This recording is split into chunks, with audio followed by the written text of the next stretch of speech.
Welcome back to the Barclaycard Arena in Hamburg, where Fnatic have a chance to end the series right here with a win in Game 3.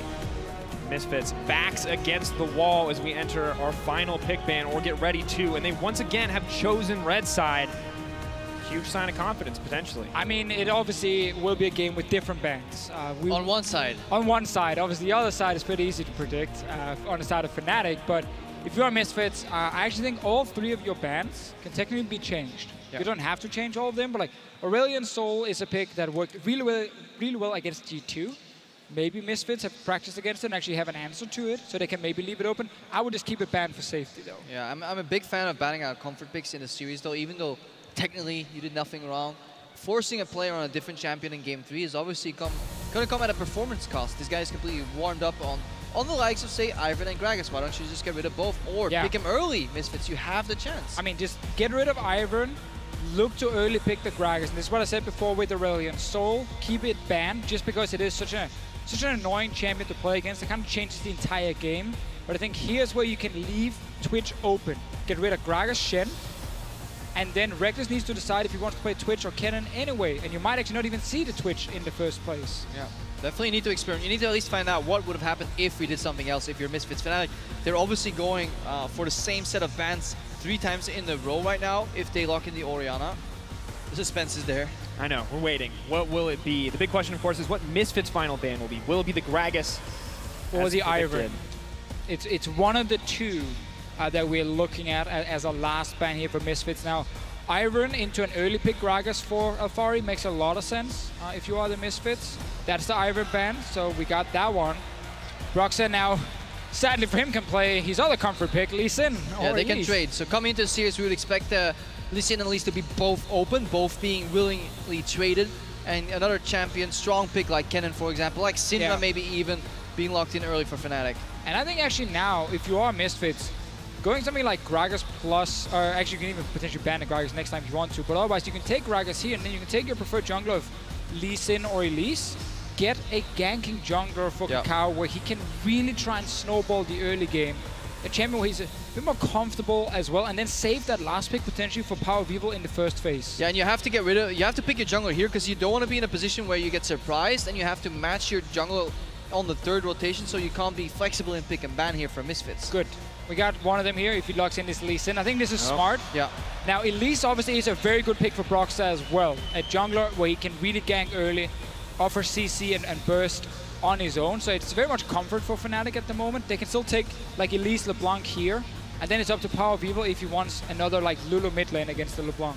And for Kakao, Lee Sin has been the crux, even for Misfits, as they've been able to find so many aggressive plays with him on this Lee Sin. Broxah is fighting back, as predicted, with an Elise for himself. Should just see the LeBlanc again for Caps. Yeah.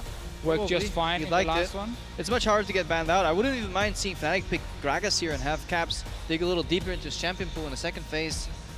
I think if you go Camille now, you just, again, you don't ban away like things like Fizz Renekton straight away. Like, get rid of tanks. Yeah. Put Soaz on a carry. Challenge Soaz to play against Alphari and Kakao up in that top lane. The one caveat, though, is Renekton Elise as a combo. It is scary, I definitely agree. So maybe you just remove Renekton plus Gragas and you leave the Fizz open. Like, Fizz's early game is not that dangerous against Camille. You can definitely lane against that. Misfits do opt into the bot lane with Caitlyn. Last time Fnatic got to ban away a lot of these AD carries, not this time. And the last time we saw the Caitlyn Lulu lane come out for Misfits, it was against the Unicorns, and it was not nearly as successful as they wanted or needed it to be. That was one of those lanes where they went even, despite having a winning matchup in their favor. With the Caitlyn Lulu being such a strong pick here, maybe it's worth for Fnatic to just waste one ban on a Rise. Because they no longer have to go for double AD carry bans as they usually had to, because obviously Caitlyn's already locked in. So they have the liberty to maybe say, you can't flex the Lulu, you need to keep it mid lane. Okay. And then when Misfits are banning out these other range supports, they're kind of shooting themselves in the foot. Support ban from Fnatic as well. Like, this is where, again, putting Lulu mid just means that support pick for Ignore gets so much value, because it also will be a takeaway from Jesse. So if you do take this Karma for Misfits, you run a pure shielding comp with a Caitlyn as your late game monster, you basically prevent Elise and LeBlanc for killing anything in a team fight, and you deny that Karma away from Jessus as well. So there's a lot of supports being removed at the moment. That's also another support being removed here to Camille. They don't want to get hard engaged early and getting snowballed down, so it does seem like Misfits playing a much more late game focused style, a hyper carry protection comp. Yeah, I think it's either like Gragas coming in early from them to deny it, or it is just like take a Karma and then last pick for Alfari up in the top lane and see if you can give him a winning matchup as well. Even more support bans. Now saving kind of those last few picks to set Alfari up, to set Power up potentially for success. Unless we see that Lulu flexed into the mid lane, they do offer the Gragas here. That was a pick that Alfari found success on. Once again, something that can make plays in the hands of this man in the top lane is always a good thing for the side of Misfits. And you take it away from Soaz. I feel like that is the main thing, main reason you want to pick this. It's not because Alfari is a fantastic tank player, it's just to deny it from a guy who is a fantastic tank player, which is Soaz. There is still the adaptation for Fnatic to say, you know what, you get the Kennen top lane, and we're just going to play a standard AD carry in the bottom lane. See, any other team, I would be like, yes. I mean, they could surprise us by doing that, because Fnatic has gone so deep into this Kennen AD carry, it's totally unexpected for them to do it right now, which would then fit their pattern of doing the unexpected. Very true. There's also the situation where Soaz just goes Nautilus, and he's like, guys, I'm just going to play tanks. It's what's working for me right now. I think this takeaway is good for Fnatic with the Karma, because he could have been very strong on the side of Misfits. And I wonder if we just get Nautilus here for Soaz, or if he will spice it up. See what the option will be. Finally's like, okay, I give you a lot of liberty, but I'm not talking about Master Yi. It's not happening. No, I swear you stuttered, says Joseph. I said, you said Master Yi. I swear I heard it. Yeah. No, even Reckless is shaking his head. Guys, this is too far. Too far. Guys. Okay, all right, there we go. Back to the top lane. All right, Hamburg, let's get it together. Let's calm down just a little bit. Gnar up against the Gragas, though. Now, this is not necessarily the traditional tank pick that we've seen be successful in the hands of Soaz. Yeah, some tankiness, obviously, from him on Gnar, but much harder to execute than a Gragas, in my opinion. Puts a lot more now on Soaz and his individual ability. Oh. Nami counter to Karma. Yeah. This is interesting because when I look at this team, gentlemen, now assembled on the side of Misfits with this Nami lock in, I see one source of damage as we move later in the game, and that is Hans Sama, and they are putting it all on this man in Game 3. Yeah, but they can definitely be catered towards. He can be kept alive, and he can perform in these team fights. The problem is will Fnatic just solo with their early game pick-centered style, which actually reaps them a lot of benefits usually when they play it. Yeah, last game was 26 minutes, so it definitely worked for Fnatic in that one. Misfits here, definitely been watching LCK earlier today, because Game 3 was so close to this draft, also with early Lulu that got put into mid, and then your last pick Karma with the Nami down in the bottom lane to try and get really strong lane matchups, like Kate Nami, fantastic 2v2 lane. Lulu we know is going to be safe and fine and even fairly strong in the mid lane. I like the lane setups this time, and I like Kakao on Lee Sin. Yeah, definitely a really big counter matchup in the bottom. Caitlyn outranges Kennen, has better trades. We have the potential setup of Bubble being comboed with the traps conditionally. We have the sustain, which beats the poke from Nami, and also the slows to really keep the Caitlyn at range. You know, it's a really great laning matchup, so much harder for Fnatic to fight their way out. As you get ready for the game, we talk about a single damage source, but Power Evil's been the one to mix that up. The Nashor's Tooth on the Lulu. Maybe Misfits will damage source. It wasn't in that game because he didn't auto-attack Deficio. Yeah, the one thing, though, that could change it all is Fnatic have played weaker matches before, and then Broxah just spam gang bot lane, and Nami is quite susceptible to repetitive ganks, because if she loses her flash, she obviously has no gap closing ability. Definitely a tough spot once again. This is Misfits backed into a corner. They're putting all their eggs in the Hans Sama basket this time around. They have to survive. They have to hold through if they want to make it through it. But Karma and the rest of the Fnatic lineup, they got everything that they want. They get to play the style that they love to play, and Misfits feels like their ultimate challenge. But here we go, ladies and gentlemen. It's time. It's Game 3. If you are a Fnatic fan, you want to see it end here. And if you believe in the Misfits, you want to see the reverse sweep. You want to see Fnatic go out just like Splice here in the third place match. So very, very interesting pick and ban phase from Misfits. Good adaptations. I like the fact they didn't waste bans on, again, some of these top laners like Renekton that we don't really see a whole lot from Fnatic. Gnar coming in for Source, though, again, is tricky. Like, Gragas is such a strong laner, and Gnar will obviously take over the late game split push once you get like a Black Cleaver on him. But getting there will take time. Yeah. And Broxah can look to go mid and bot lane more than top. For now. Great point, Deficio. Everyone agrees with the point. They're cheering. They're literally standing up for you. They're taking turns standing up to Fischio. They don't want to overwhelm you. They're doing the wave, though, around in the arena. Well, we see a very calm level 1, despite all of the changes, or all the aggressive starts that we've seen so far in the series.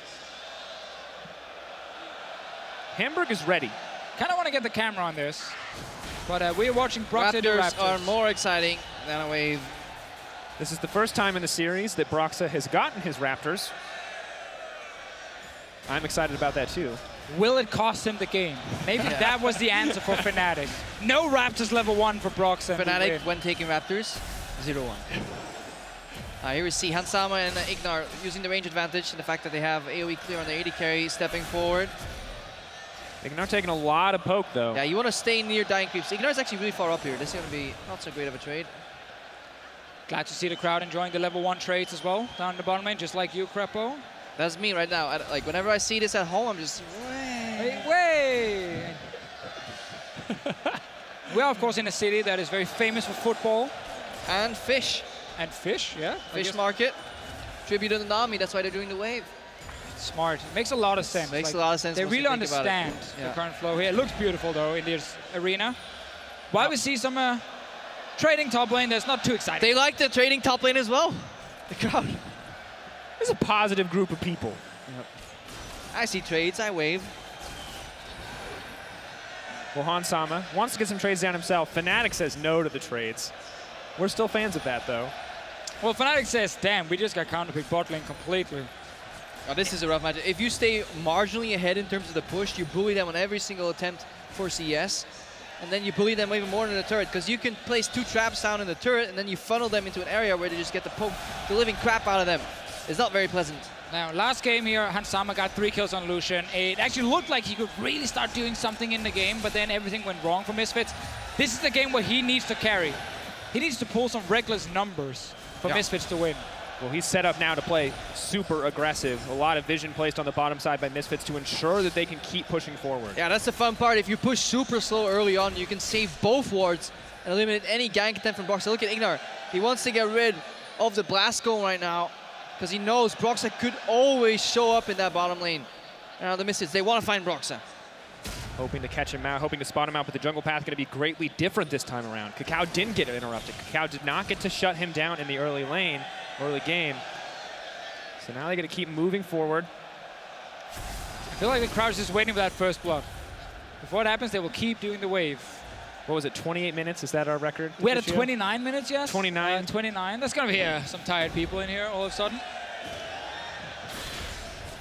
Broxah, though, now set up on the bottom side of the map. The wards are going to start dying out here shortly for the side of Misfits, and they're going to have to respect the potential for Elise to come roaming in. But Kakao also moving into the jungle here, maybe hoping to spot out Broxah. Kakao is not spotted, but let's see what can Broxah do. Rex is going in, he's giving it away. Ignar needs to flash. Ignite, auto attacks going down, moving, looking for just a little bit more. Ignar does go down. That's first blood for Reckless. Broxah dishing out some damage in return, but the crowd is electric as a kill drops for Fnatic. Yeah, and that was a 2v2 first blood. Yes, the jungler was there to obviously force Ignar to play more passive, but he took so much damage even before the flash. Kakao is here to try and help Hansama actually push his wave, or at least get the wave. So if you lose this as a Caitlyn, you can wave goodbye to basically the next 25 minutes, because your mid game is so bad anyway, like you can never afford falling behind. Yeah, it's a lot of waves. Hansama doing his best to keep this up, though. I want to see what happened, though. How did Ignar end up in a position where he was so overextended? I think it was just a very late flash as well, and he's playing against an Ignite lane. The problem with this matchup is supports have put it into their brain when it was exhaust meta, when you used to play Nami to Karma.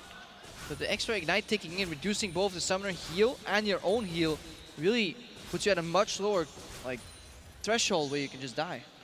Yeah, it is definitely easier now to all in the bot lane. Also with the longer TP that obviously happened quite a while ago, you can definitely play more aggressive, and we actually see that quite a lot with all these mage supports. People are going for more kills. It also fits Jessis and Reckless. Like, these 2 guys, you know, especially Jessis, he was very early on saying, we are the best bot lane in Europe. Now, a lot of people obviously were like, Sven and Mithi, anyone? But they've always been very confident in 2v2 laning, and we see it here. Yeah, I think this is where you just flash it if you're Ignar, because you know when the camera starts spinning, you're about to die.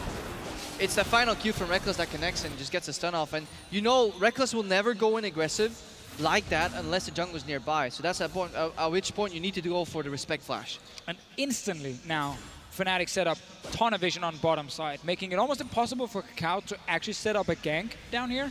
Kakao needs his level 6, and then he needs to be a playmaker. And we talked about this, the bottom side, the Nami, so vulnerable when she doesn't have the flash. Not only did Ignar lose the flash, he lost his life, and that is not at all what Misfits can afford to do in the early game when they're against a team that's set up to snowball so hard. So you have to remember top lane as well, Soas with this Gnar pick here, he will completely take over the side lane push, and Alfari needs to then look for teleports. Like, Alfari needs to be able to leave his lane, join his team, and that has been the biggest weakness of Alfari all split long, is when he had to be the proactive engage. But he just had a teacher. Soas taught him 2 games in a row how to do it, so all he needs to do is just remember. Remember, what does Soas do? Okay, get home guards, TP in behind the AD carry, set up the engage. Let's see if it works. Broxas found his way to the bottom lane. The classic lane gank. AD carry walks back in lane to place his control ward. I wonder why he no longer has that control ward in his inventory. Who could show up in this lane? This guy we haven't seen on the map for quite a while. Obviously not a lot of wards from Misfits either. He can't sneak into the second one. He will get spotted by the melee minions. That's fine. Ignar's just going to walk up and get Cocoon here. Also, they stopped contesting the push. Reckless and Jezzy, suddenly they play super meek and passive. They're even eating auto attacks. So like, I think at this point, I think the Misfits know. Ignar, oh no, that's forward, no, that's not what they needed. Misfits, they're falling apart. Not even setting their sights on Ignar. They're getting him. They did not know. Well, no flash from Ignar. He tried to stay so far back, and Broxas flash Cocoon and said, man, he's dead. That's bot lane tower. Now, set up to fall. Actually, no, because Misfits are here with Power of Evil as well. He's giving up mid lane pressure. Yeah, no teleport, but he just takes the long scenic tour of Summoner's Rift. Obviously, you assume that the jungler would have flashed on that previous gank, because that's why you died, but they just died pure 2v2, so of course. Broxas kept this flash, and Ignar, 2 really avoidable deaths. And the confidence coming in from Broxas in this series. 2 games on the Ivern, setting his team up for success despite Kakao trying to shut him down. Now returning to the bottom lane, punishing Ignar for early mistakes. This man is setting Fnatic up so well for success. And I think we also have to praise Caps coming in here for Fnatic. A lot of pressure on him, but he's still performing in this LeBlanc versus Lulu matchup. They've been winning both lanes. A lot of pressure early. No kill pressure for Power of Evil in return with the cleanse. That is a problem for him. Cleanse Negatron. Yeah, so he's going like extremely defensive build, and I think this is fine if your bot lane is getting ahead. I think this is good if your AD carry is really going to be strong also coming into the mid game, because then you buff him up and he's going to be the big carry. Your AD carry in the mid game is Caitlyn. She wants to get 3 items. Yeah. She's not winning her laning phase right now, so the very defensive Lulu, who's going to set up Hans Armor to carry, that's going to be tricky. And this may be delving too deep into like bot lane specifics, but the reason this matchup is so brutal is because when Caitlyn bases, she can invest purely in AD with that BF sword. She also starts at Dorns versus the longsword from Kennen. So if you play it well, you base, you get a BF sword, the enemy Kennen is sitting on a cutlass. That's it. Or boots too. And then you can just abuse the matchup to the extreme point where you then get the dent in the turret. The problem is those 2 early deaths have given Reckless so much gold with 2 kills that he now has parity in dueling strength. And it makes it so much easier for Fnatic to play. Yeah, and he has sustain. Exactly. Helps match the sustain of the Nami, exactly what they want here. But Caps playing with his food a little bit in the mid lane. Already a sizable lead in CS for LeBlanc in the early game, and it feels like everything is working out exactly the way Fnatic needed to. Yeah, and obviously we didn't really mention why Power of Evil is running Cleanse in this matchup. It's because of Elise this time around. Like, he needs to respect the potential camp around the mid lane. LeBlanc is one of the best mages at setting up jungle ganks, and Elise obviously is one of the best early game junglers. Broxas doesn't care. No, Broxas is like, well, fine, I just don't go mid, I just go bot lane anyway. Yeah, my name is Broxas, I play ganking jungler for Fnatic, I'm gonna go bot lane. So it's kind of really sucky here for Power of Evil because he actually needs to run the cleanse against so much CC early game, but he's just not the target.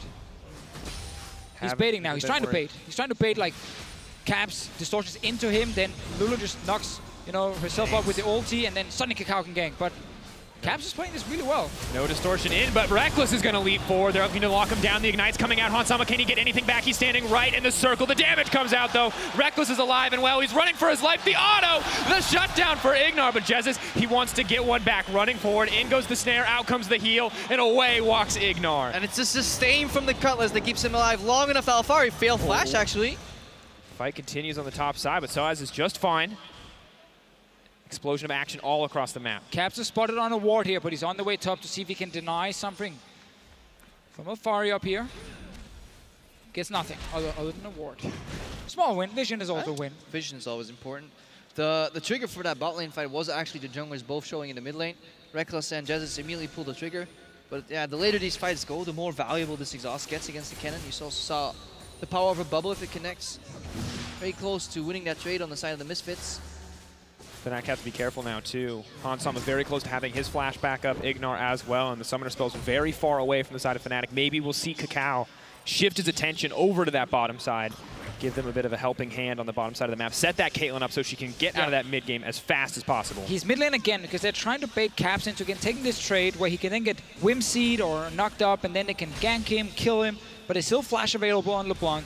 And Caps, as you can see, whenever Kakao's been missing, or has been seen recently near the mid lane, Caps here just sits back. He doesn't go for anything. He literally just stays and wave clears. And this means Kakao is actually wasting a lot of time.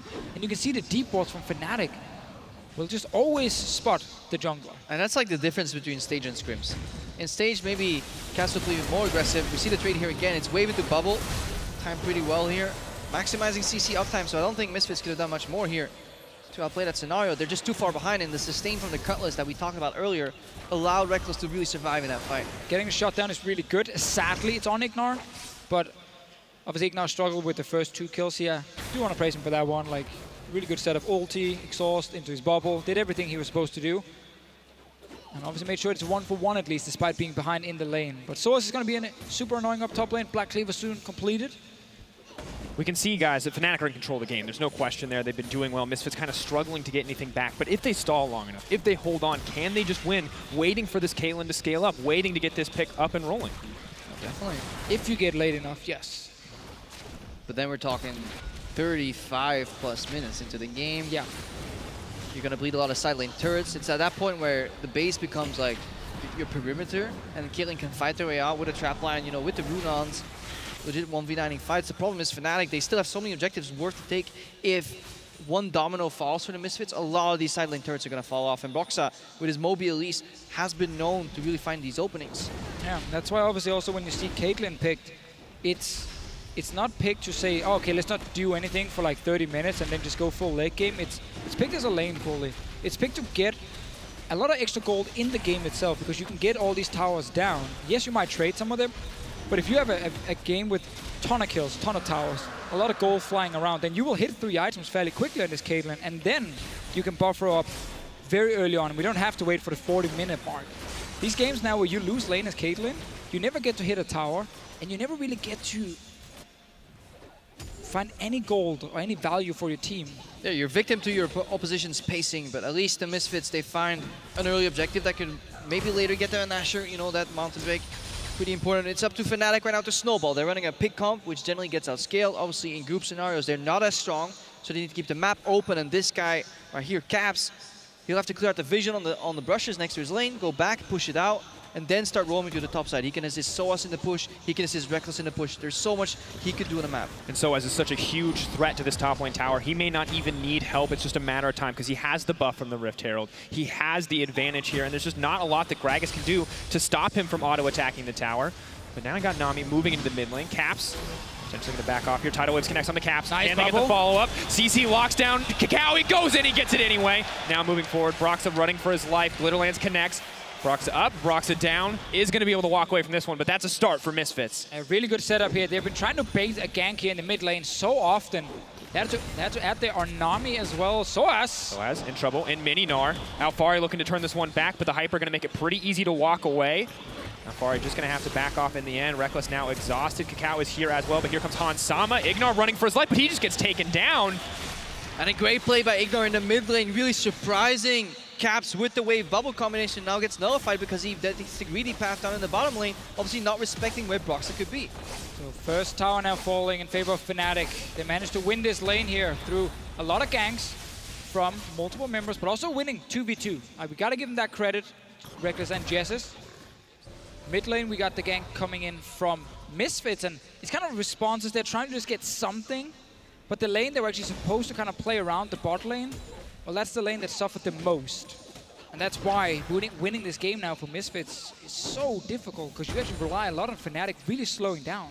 It's so hard because Fnatic continue to shift up what they want to do. Games 1, Game 2 was kind of about playing towards topside, setting Soaz up for success. But Game 3, all about the bottom lane once again, and it feels like Misfits just don't know how to adapt. Yeah, and the one concept is this cannon pick on Reckless is working out, whether it's early pick, early stages of the game later on. I love this combination here, the surprise roam from a Nami, who then has really big influence over the wall with the wave Q combo, is fantastic, but then you can't take this path. Look at Jesus and Broxa really playing the situation well, and the utility and the CC that a Cannon AD carry brings is really paying off here. So is dead. Oh. Which is...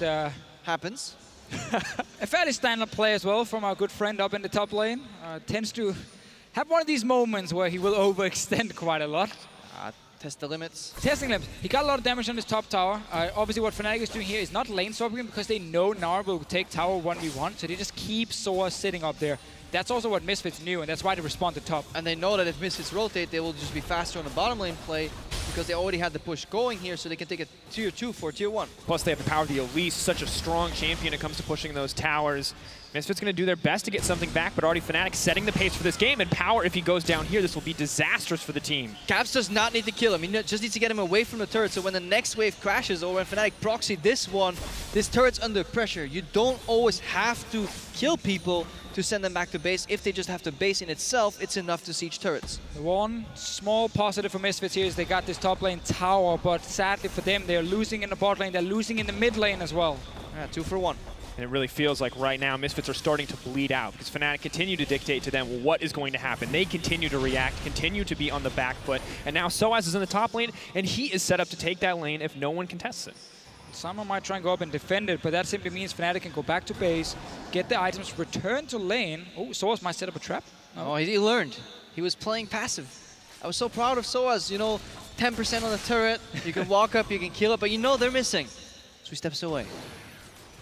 I would have gone for it again. He could have gone for 2v1. He could have tried. You're on stage. Your team is winning. Yeah, teleport to get out. Yeah, that's why you go for the 2v1. Let's see. So it's probably Alfari just knocking back. Then he gets kicked back. Okay. He got tossed around right there. Misfits helped him overextend right there. He makes it out for a brief moment, so I was just like, I'm free. They can't chase me. And there's Han Sama standing right there. Yeah, really good bounce there by Soaz. Ooh, look at bot lane and mid lane here, because Fnatic pushing 2 lanes at the same time while Misfits are trying to trade for top lane tower. Power. Flash over the wall comes in from Jesus. There's Reckless with the backup damage. Power is now in trouble. Tries to make it out. The Wild Growth not enough, and Reckless gets another kill. Yeah, really good pathing between these lanes. There's no tier 2 turret available, which means they can push really deep on that bot side and really facilitate the push on the mid lane turret too.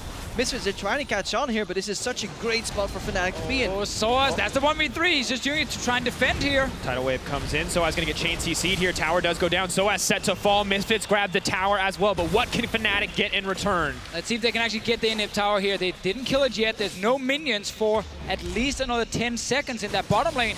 They get mid tower though. And it's so big for Fnatic, because now they can push even further in the mid lane. They get even more mid lane priority, which means the closer to the base that Misfits have to catch their waves, the more distance Fnatic can travel and set up vision baits. They can make picks and brushes, and that's where their composition really thrives. If you can hide an Elise, hide a Cannon, hide a LeBlanc anywhere unseen, that's so much pressure. Terrible spot to be. Always get an Infernal Drake as well, which is really good here for Misfits. And that's the thing, like you just mentioned here, Mitch, before, with pushing these lanes deeper inside enemy territory, always gives you so many paths you can just move. And Kao's trying a big play here. Caps needs to figure out a path out of this one. No, he fumbles! That's not what you need on a big stage. Bit of a miscommunication, and that's exactly what Misfits want. The first player to juke Broxa this entire series is actually his teammate, Caps. Ooh, so kill Van Sama here, and Misfits buying some time. That's so important, because as we were about to say before, when these waves gets pushed in towards that inhib, like you can move into the enemy jungle in so many different ways. You can just get so much vision through minions, first of all, but also the very deep vision. TP in from Source with Mechanar, will TP in from LeBlanc. Suddenly, you get caught. And remember, the more time they can buy sets Han Sama up for success. He's halfway to his second item. Once he starts getting to third and fourth, maybe. We're waiting. And everything you do, right? At this point, a kill is not about finding a lead. It's about buying time. Although as the gold is so close, maybe Misfits can get something back. So this is Cavs missing the chain on the Ignar. He would have been dead right there if that connected. Oh, Flash is late. That's the key one. He's gonna hate himself for that one, and this one too. Ooh, no, Broxah was in position. Who knows? Whoops. It's all good, guys. He's all right. Moving for more. Caps continues to clear out the waves. Once again, Misfits buy a little bit of time, but Fnatic still dominate this map for now. They have the winning matchups.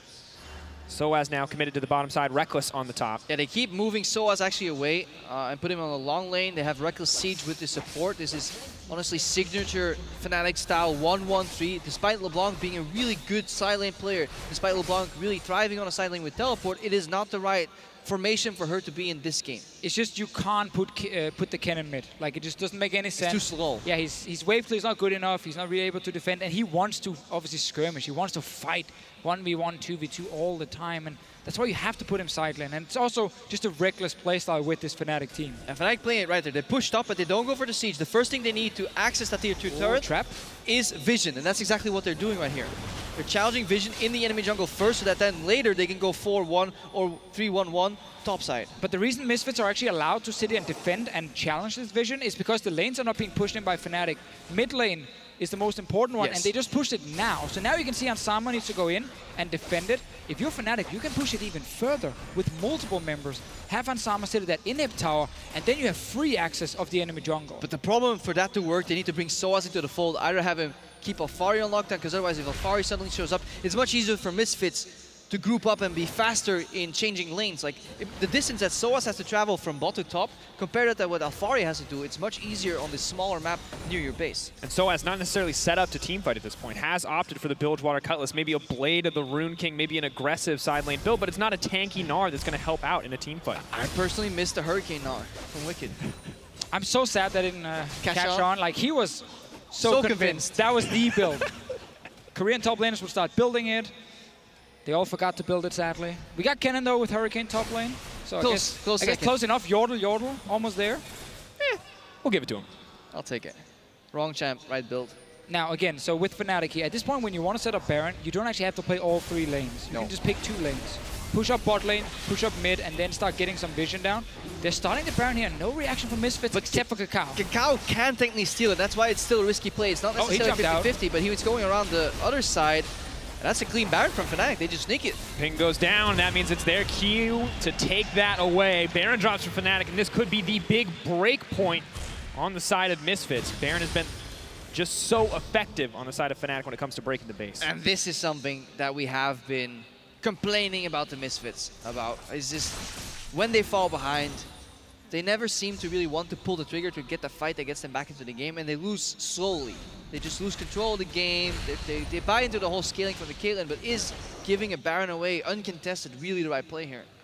It's obviously never really the right play unless you are at the point in the game where if you lose their like one member, then they can just finish the game, which is not this case here because we're 24 minutes in. So Misfits had a chance to try and fight their way out, but I think overall they're down now 2-0 in games. They're down in the 3rd game as well. Like, it gets pretty much impossible for Misfits when it comes to really bouncing back also mentally, because they are still such a new team. Yeah, and they're also playing against such a suffocating Fnatic this game. The pressure, every time they went in for a good trade or they thought they were okay, Broxah showed up and he was really showing that he can also play Elise. He's actually not an Iron one-trick. Surprise, surprise. Soaz has been dominating top lane, and every time Misfits get a kill, it doesn't lead too much. So it really makes it harder. How confident can you be to make a call? You call, hey, we're going to get this tower. Fnatic takes 2 in exchange. Hey, we're going to try to make a pick. Fnatic makes 2 back. And as all of your calls start to go wrong, how confident can you be to pull a trigger, to go up into Fnatic, a team you've already lost team fights to? Yep, it is super, super difficult, and it's where you just rely on individual playmakers, like Kakao as an example. But he can't obviously do it on his own. Alfari, he's been stuck in the side lane all game long, been pushed to his tower. He's actually not even entered the game at any moment, and he's not really going to be able to unless we get like this TP play from him. He is a victim of false advertising. He sees the Gragas, he's like, well, what a great pick. Can engage for my team, can flank, can set up picks. True. You know what? I'm going to get super tank. I'm going to play it. Get stuck on a side lane. Yeah, we wanted to see that Gragas from him. We were like, take it away from him, so it's going to be great. Where did it bring him? All right. Trap wall here, obviously one of the perks of Caitlyn. She can defend sieges. There's a hole in the wall, however, so Broxah will continue to keep going. The one Urukai with the bomb. Made it through. Yeah, I like how we can Fnatic is pushing all 3 lanes, setting it up. Trying to kill that one guy who's trying to get in. And already a tower down, an inhibitor exposed, and if Soaz can take this, it'll make it so much easier to get the rest. And this is where we can also describe like how beautiful it is, you know. It's just counting dots. You see Fnatic, they're now strong on top side, so Misfits is trying to catch. They just a little bit of damage on the turret, then they back up. Now Misfits strong on the top side. There we go! Now actually. leaping forward, out comes the Alpha Reckless. He's trying to stay alive. Who is going to go down first? No one quite yet. Hansama holding on is the important member to watch. That was the play we were looking for from Kakao. Sadly for him, the one damage deal is just flash in! Soaz trying to start the fight. Ignar is locked up. Alphari, they're moving. They're trying to get more, but Kakao, he's going to get taken down. Hansama is untouched though and could maybe clean up this team fight. Maybe looking for a bit more. Soaz running forward, trying to juke, trying to jive, trying to take down Alphari. Body slam going to go wide. Soaz gonna get the outplay in the end. Alphari oversteps, and Fnatic, they just set their sights on the structures. They will get down. Slowly they'll get this inhib down. There we go, they take it. Hansama was set up to carry, but just not farmed enough on this Caitlyn here. Not completed 3 items yet, and again, that's the problem when you do fall behind early. And the final inhibitor. It looked somewhat okay for the Misfits on that play, but Fnatic, they were dancing around beautifully. Every time Misfits went top, they stopped pushing top and pushed bottom instead. Then Misfits had to put out the fire somewhere else, and they just had few firemen for all the burning that Fnatic was causing right there. Beautiful orchestrated split push, and that has to feel so satisfying on a single Nasher to play 1-3-1 and get 3 inhibs. 27 minutes in, 10K gold lead for Fnatic. They've got a Mountain, they've got an Inferno, they got this fight as well. Everything is going well for them. Do lose Caps in this one, but it's kind of been the story of this game here. Caps will end up losing his life, and then the team will get something in return. Big fan of Soaz here in this play, really kiting near the wall. Love it. He acted as if he had no gap closer. He knew the limits of Gragas. Yeah. In and out. Like, oh yeah, I know exactly what you can do right now. 73 damage from Power Weaver in that fight. It's because he didn't build Nasher too. He's committing to the support, and I gotta respect that. If you play Lulu mid, you're a support. You step into that role. You take a vow of, not of silence, but just... I mean, he went Ardent Sense as well, so it is just purely buff Hansama. Now, okay, the good thing when you lose 3 inhibs is you can farm all the lanes with multiple super minions. Keep telling yourself that. The bad thing when you lose 3 inhibs is the enemy team can push in with all the super minions and probably just kill all of you and take your nexus. How long can Misfits hold on? Is there any shot left for them? Farming right there. Great camera. Can Hansama get the last item? Can Power of Evil play well enough in the team fight to keep him alive, to keep the team together? Find out on the next episode. Cutting out. No. Fnatic looking for the push here, making it clean 3-0. 3rd place is on the line. Championship points. Redemption for their organization. Also cleaning up their season. Hansama goes low. Very much in trouble. Have to be careful. Soaz is running forward. Alphari's going to get locked up. Looks like he will get taken out. Kakao trying to make a play. Kicks Soaz back. But Soaz! He's just going to turn it right back on the Misfits. They're falling apart, and that is disaster. One final kick from Kakao to close it out. It's quick. It's clean. It's confident. It's going to be the 3-0 for Fnatic. And with that final win, they are going to lock in 3rd place here in the LCS and take the first step on their path to Worlds.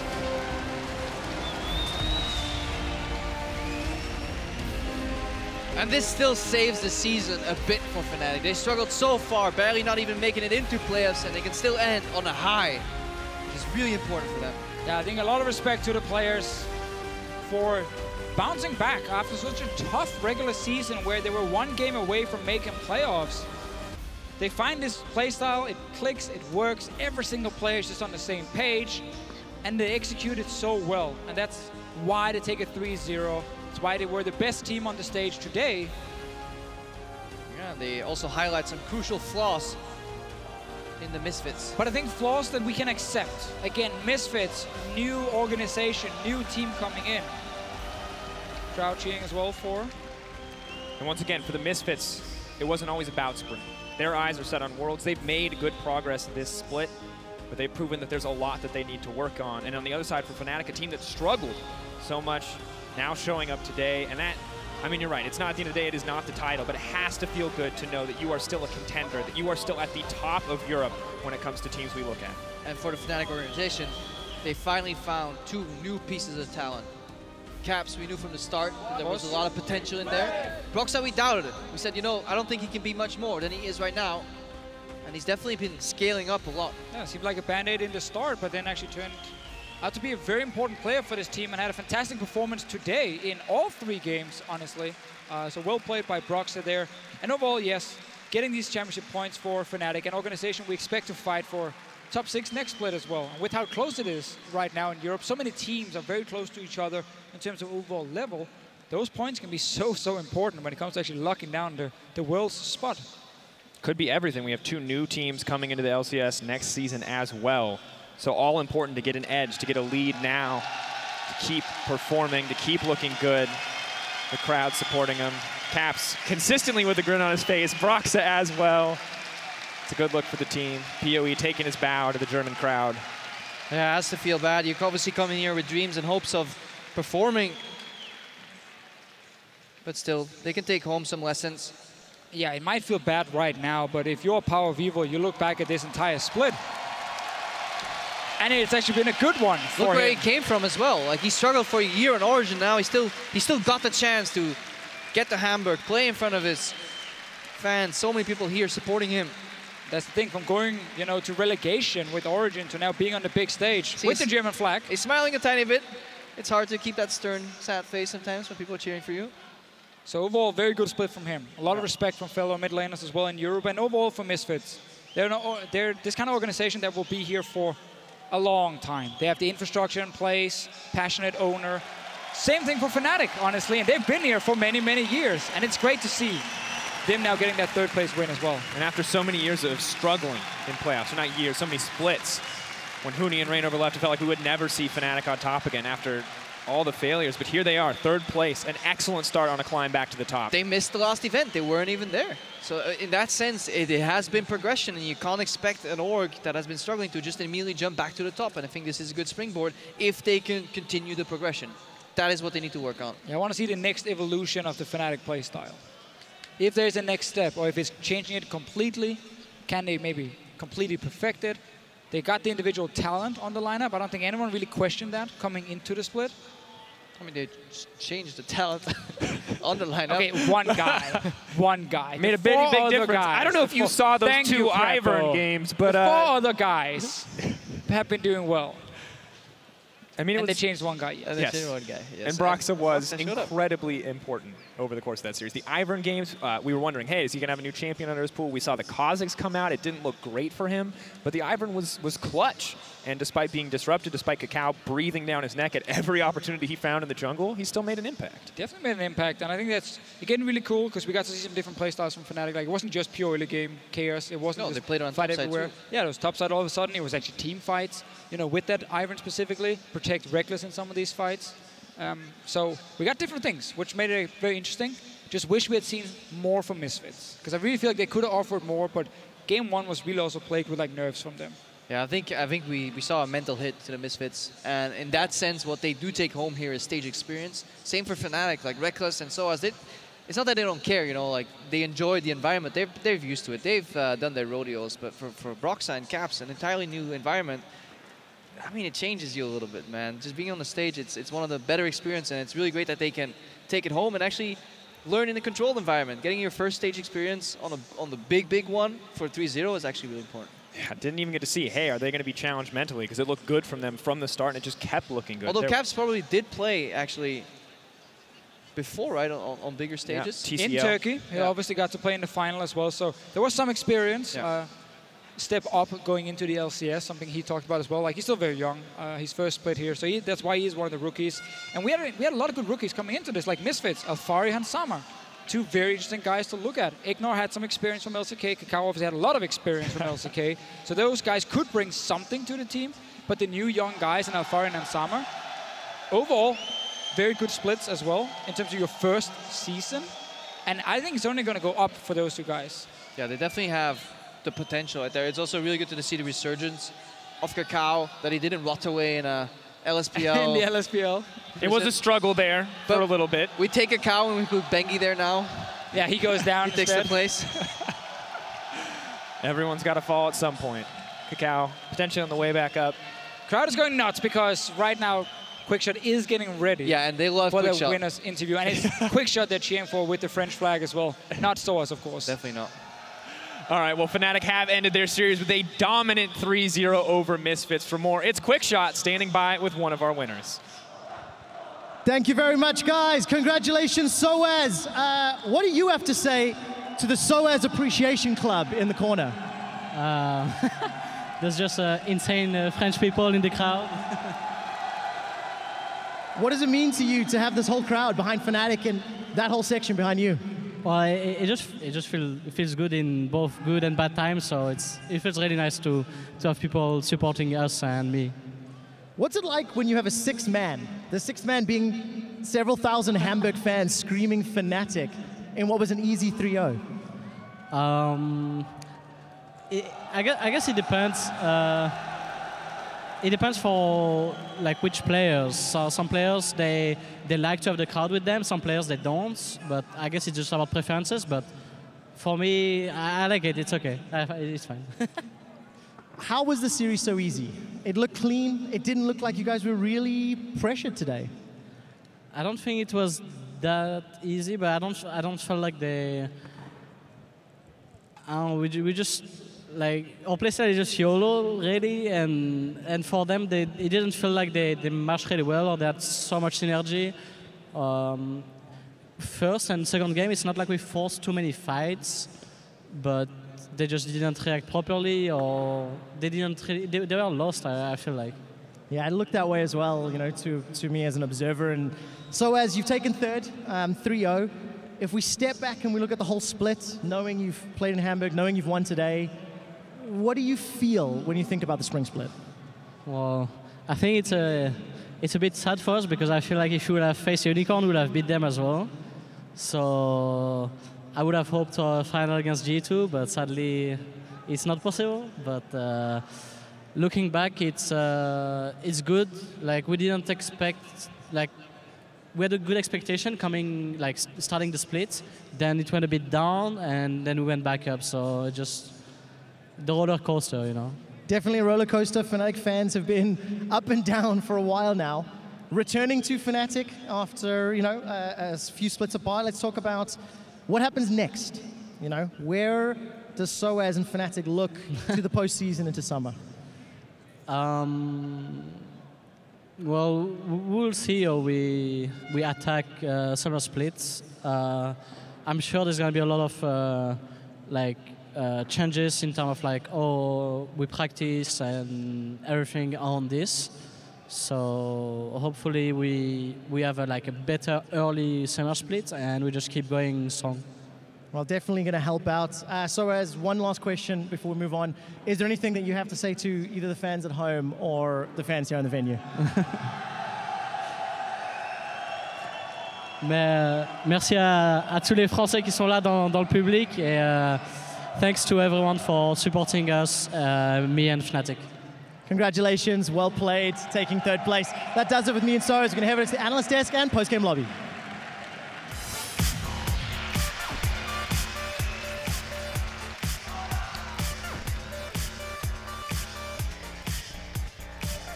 Thank you very much, Quickshot, and welcome to the post-game lobby, live from the Barclaycard Arena here in Hamburg. And joining us here at the desk is one of tonight's winners, Fnatic's mid laner, Cap. So congratulations to you personally as well. Thank you. Great stuff there. We heard a lot from SOAS already. What did it come down to you? I think we have our own style, and I think Misfits haven't played against it before. I think it's kind of the same as what happened to H2K, and even though we weren't able to beat G2, it was kind of what we showed there as well. Do you agree with SOAS' sentiment? He said if we would have faced Unicorns of Love, we would have beaten them as well. So is it only G2 that can counter the Animal style? I mean, it kind of depends, right? Because some days you have bad days, some days you have good days. But I think on a normal day, we should be able to beat the Unicorns, yeah. All right, well, if we look back at the series as a whole, Fnatic just secured third place in the EULCS Spring Split, a 3-0 sweep over Misfits. And as we look at the series holistically, Trashy, you had a lot of good things to say about Broxah for all 3 games. Yeah, I mean, he played fantastic all the games, and I feel like the first 2 games he was really carrying in the team fights with Ivern, with the Redemption, with the Locket, Shields, and really setting up his carries for success. Like we saw a guy like Reckless popping off in fights because he could survive. I know we don't like the there we do, popping off, he popped off. He was definitely popping off. So yeah, fantastic play by him and really setting his team up for success. And for me, one of the big players, one of the standout performances really was SOAS. I feel that his Gragas performances in game 1 and 2 especially were so integral in enabling Fnatic to win a lot of these mid-game fights. And the fact that they drafted compositions that just seemed to work so well together demonstrated that Fnatic, they didn't only have this one style of play, but they were able to adapt and grow throughout the playoffs. That they did. Caps, how do you look back on your personal performance versus Power of Evil? We heard beforehand that you had told Trashy that you were gonna win quite easily. I mean, I think mid lane is because this series was kind of boring for me at least. I was playing against Lulu and I had Ivan on my team, so there was really no action. I think personally I made a lot of misplays, and maybe it was because I got a bit bored, and I want to see high plays. I want to see insane outplays, and instead we just had like shields and on both teams, and it was a bit boring. Yeah. That's a bit boring, but sometimes that is what the team needs, and sometimes what the team needs is an Ivern or an Elise, and Broxa is our player of the series, and of course he stepped up here, and I just want to talk to you guys about the different elements of Fnatic that we're looking at going forward, and the fact that Broxa just kind of was thrown into the lineup, so to say, when you guys were going through some troubles, and was able to learn. How much do you see him improving in the future, Trashy? I mean, I feel like Fnatic just found their style in the playoffs, and he as a player adapted to the style and played around it. Like, he has been really playing a lot around the bot lane and enabling them. And what is Caps giggling about? No, it's just I love when people say we have found our style. No, like, props to him for adapting to the style Fnatic is playing out in the playoffs. That's what I have. Does it annoy you that we keep referring to Fnatic as obviously, this one style that works? No. I mean, not at all. It's just funny, you know. Okay, it's just funny, but one of the things that I'd love to ask Caps about, because there was this great interview that you did towards the end of the split where you said, like, we're done trying to play the perfect game. We're just going to play our game. We're going to play comfort. Is that really where things clicked for you? Is that where you just as a team started to synergize more and find more success? I mean, I'm not sure if we were like when we stopped like playing to play the perfect game. We just like kind of played. I'm not sure we were like, oh, now we're gonna have our own style and now we're gonna win against everyone and everything's gonna be good. I think we were kind of sad about not being able to reach the perfect play, and instead we just kind of went for comfort picks. Turned out that it was really good, and then we just continue with it. Yeah, third place. We'll talk a bit more about your split in review in just a second, but for now, Quickshot is standing by with Power of Evil. Thank you very much, Sharks. Yes, I am joined by Power of Evil in front of this Hamburg crowd. First of all, I want to thank you for talking to us. It was a tough series. What went wrong today, Piri? I think the first game was the most important one for us, since I think in our team the biggest thing is like experience that is a little bit missing. So I think the first win was the most important one, since it gave us kind of this self-confidence in the team. So after losing that one and the second one, it was really hard, I think, to pick ourselves up. I think we didn't play risky enough in the third game, and we just, I think Fnatic was just a better team, so they deserved the win, we need to be honest. It takes a lot of courage and sportsmanship to admit that, but it's been a disappointing playoffs. The semi-finals and now today. What was some of the reasons why the squad couldn't perform in the best of fives when really you were looking quite good throughout most of the split? I think we just, as I said, I think we just don't play aggressive enough sometimes. We don't really take risks. We are pretty much just playing for the macro game, and sometimes it's just like something it happens what we don't expect, some random surprise, and we don't know how to react to it. And that's why I think we had the biggest chance actually against G2, because they have kind of the same playstyle as we do, but we had the worst against teams like Fnatic or EUL, because they're like completely countering our playstyle and they kind of always catches us off guard. Let's talk about the team a little bit, because 2016 for Power of Evil was an interesting year. Started 2017 on a good note, moving to Misfits, the squad seems good. So how has the spring split been for you when you look at the big picture? Well, I'm really happy about all the feedback I get from the community and from just the team and our results.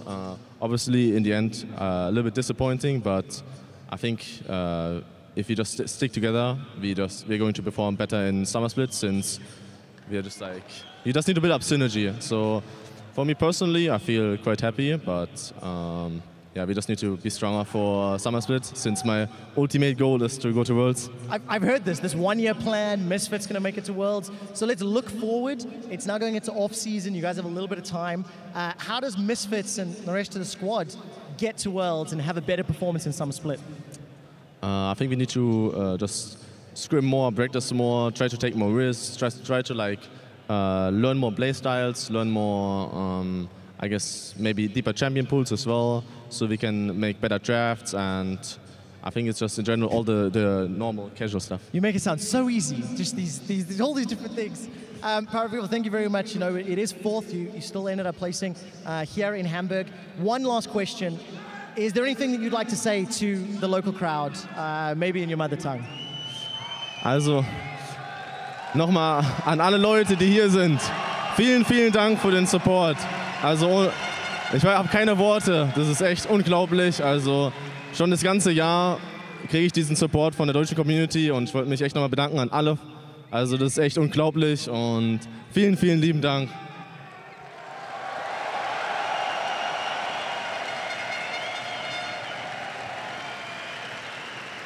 Thank you very much, Power of Evil. Looking forward to seeing you in the Summer Split. Looking forward to it. With that, we're going to head back to the analyst desk to wrap up post-game lobby. Thank you very much, Trevor. Power of Evil there with a big thank you to the German community that have supported him for all of these years already as he's building up a fantastic career, Power of Evil, even in what wasn't the best playoffs for them. And I also think his voice was actually quite carrying, quite heavy for the arena. Maybe there's a future in analyzing and shoutcasting when it all dies down. I was impressed by that. I think commanded the room. We should be impressed with Power of Evil's split. The fact that he was able to bounce back from his 2016 performance into what was an uprising Misfits. Power of Evil, as he rightly said, should be pleased with how things have gone so far. He should be. And speaking there about what they should improve on, he said, well, everything. Macro, risk-taking, drafting, scrimming more. So it seems pretty straightforward. I just want to point out, like, as a guy, you know, as a person, it looks like he really have grown a lot. Like I remember in the past when I was playing against him in the Challenger Series, maybe like 3 or 4 years ago, he was like a shy guy, not really very commanding guy, but now you can see he's a confident guy, and it's really good for him. Yeah, he's grown a lot. He got to play here in front of the home crowd. Fourth in the end because Fnatic, they took third. So Caps, I have to go to you as well because you were not quite at the very beginning of your career, but definitely at the start of your EULCS career. So how do you look back on the spring split for Caps? I mean, I don't want to say it was disappointing, but in a way it kind of was, because we weren't able to reach the goal we actually wanted with the long-term goal, and we weren't able to keep like the steady improvement. But instead we went to a different style, and I mean, it worked for now. I'm not sure what we're going to do after the split. I'm not sure if we're going to stay with this. I mean, yeah, we'll see. I mean, Soaz was subtly pointing out there that things would be changing in terms of maybe how the way that was practiced, and I can only imagine that the end of the split was probably tricky because you had Finlay stepping in who doesn't have particular coach experience, right? So that is definitely something you guys can build on. So what else are we looking towards for Fnatic? I mean, they have to be happy with a third place finish in the end. I'm looking forward to this guy, okay. Mr. Baby Faker over here. This guy, he came off the split getting 2 solo kills down onto Perks. Everyone was super impressed with his performance. And now with the split of experience under his belt, I can only imagine playing here in the arena must have been extremely valuable for you in terms of growing as an individual. Yeah, I think it's kind of weird because it almost feels better to play in an arena. You feel like there's less pressure actually. Just because when, I'm not sure, I feel like when there's so many people, it just feels completely different and it feels a lot nicer. The sign of a true champion, it just gets riled up. Because I guess in the other studio you can like see the exact faces of the people. Oh, that guy's looking at me, that guy's looking at me. I'm so stressed. And here it's like a massive people. I think an important point for Fnatic is like they need to figure out like, do we continue with the style it's been working? Can we win EU with this? Like, what is the goal? Like, do we want EU? Do we want to challenge international competition? If you want to challenge international competition, generally, this kind of style hasn't been working as well, and we have also seen a team like G2 that can adapt to it, take it down. So, do you think they should change it? Is it just a band-aid? How do you know? I think it really depends on what is your goal. Like in EU, we have seen a team like EUL who, in the beginning, played the style very effectively, but is now trying to like adapt it to their own macro style and kind of become better in that sense. So. It really just depends on Fnatic as a team, what they want to do. All right, well, we will see what happens. In any case, they have some championship points. They racked up 50 to be exact, and 30 then for the side of the Misfits. And that will play a huge role going forward into the goal, which is for every single team, is getting to that World Championship. They get a buffer at least with that third place finish, and a good thing to work on. how was it with you playing with the veterans? We always say that it has an influence, but when you got to this arena, Soaz was saying it, oh, it's fine. The big crowd, it's more, and you also say that it seems to be relaxing you in some way. So how did someone like Reckless help out? He again stepped up immensely here today. I think everyone on the team were kind of calm, even when we started winning. So, like some of the games we were like, maybe getting a bit crowd up because we wanted the KDA, you know, in the end. But some players and other players on the team were like trying to calm us down and say, relax, we have to win first before we can carve out our KDA. All right, well, we will see what happens in summer for both the Misfits and for Fnatic. But now we're going to look forward to tomorrow, where we have the final on our hands. The Unicorns of Love up versus G2. And Soaz had some fighting words there. We would have beaten the Unicorns of Love. It seems to me that the Unicorns of Love are going in as a bit of an underdog, but they shouldn't be undersold. No, I think that the Unicorns have been refining their star for quite a while. They have the MVP on their lineup as well, and he really will be the star player for me when watching. Chachi has had a fantastic split, and going up against Expect, I'm hoping that Unicorns give him a favorable matchup in order for him to flourish. I mean, my concern for you is that in the semi-final, G2 showed that they can take down a team like Fnatic that play a bit forward sometimes, maybe taking a lot of risk. And in a best of 5, that really matters. And G2 have shown they can adapt. So I'm giving it to G2, but I hope it's going to be a fun series. Yeah, we hope that it's going to be 5 games. Caps, how do you think it's going to play out? I think on a normal day, G2 would take it 3-0, clean game. But then again, everything can happen on the big stage, you know. Yeah. And we never know if Unicorns are going to feel the crowd and go Super Saiyan. Oh, they will definitely have a lot of support, as well, G2. How will Perks do up against the crowd favorite Exile? I think it's kind of the same as G2. I think Perks should be favored in the matchup, but you never know. Okay, it can go either way according to the panel. Well, not either way. You're definitely rooting for G2. And I'm rooting for G2. Not rooting, I just think that the Unicorns have a really good shot. I want to root for you all then. We're not rooting for anyone. We're perfectly unbiased. But we're just rooting for 5 games in Silver Scrapes. And we are also starting the party early tomorrow with a 30-minute pre-game show that is from 4:30 p.m. Central European Summer Time. Don't be late as we count down to the final fight. I'm excited for that. Thank you very much for joining us today. I'll see you guys tomorrow as well. And Caps, thank you for joining us and congrats. Thanks. All right, well, Caps can finally relax and, well, watch the final relax here from the arena tomorrow, as we will with all of you. And that will do from us here at the Barclaycard Arena in Hamburg. Thank you, Dankeschön, and join us tomorrow for the final between G2 and the Unicorns of Love with a championship on the line. The stage is set for a great series. Have a good night. Tschüssi. Moin, moin.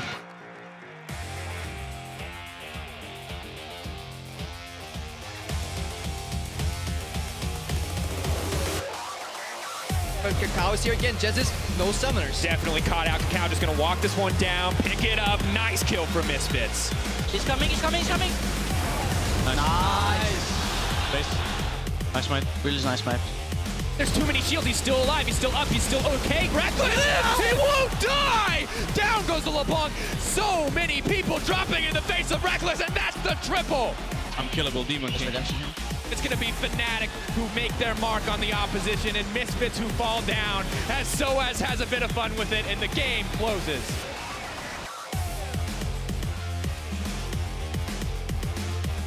Root Caller is going to connect. Caps is just going to walk forward. The chains, they're going to bring it home. Power Beagle wants to get something back, but the Ignite burns, or the exhaust rather, takes him down.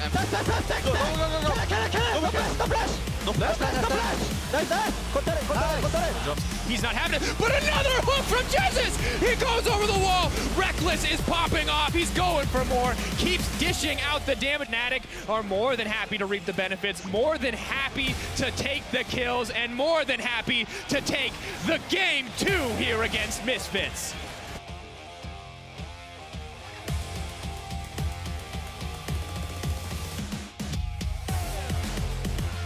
I think at this point, I think the Misfits know. Ignite. Oh, no! That's forward! No, that's not what they needed. Misfits, they're falling apart. Caps trying to big play here. Caps needs to figure out a path out of this one. Oh, he fumbles! That's not what you need on a big stage. Bit of a miscommunication. From Kakao, sadly for him, the 1 damage deal is just flash in. Soaz trying to start the fight. Ignite is locked up. Alfari, they're moving. They're trying to get more, but Kakao, he's going to get taken down. Will get taken out. Kakao trying to make a play. Kicks Soaz back, but Soaz, he's just going to turn it right back on the Misfits. They're falling apart, and that is disaster. It's going to be the 3-0 for Fnatic, and with that, final win. They are going to lock in 3rd place here in the LCS and take the first step on their path to Worlds. Vielen, vielen lieben Dank.